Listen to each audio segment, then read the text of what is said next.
Hello, IK here.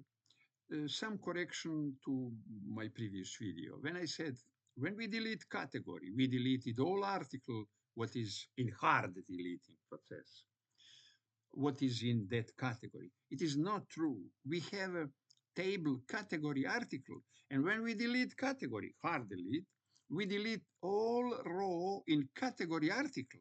We delete all where it is that category. That category would be deleted in category article. And it means that no article, no category, no article in that category, but article exists because one article can be in more, in other category. Article we can delete, hard delete, only when we deleted article. But soft delete, all that problems solve because there is no hard delete. Soft delete means no delete.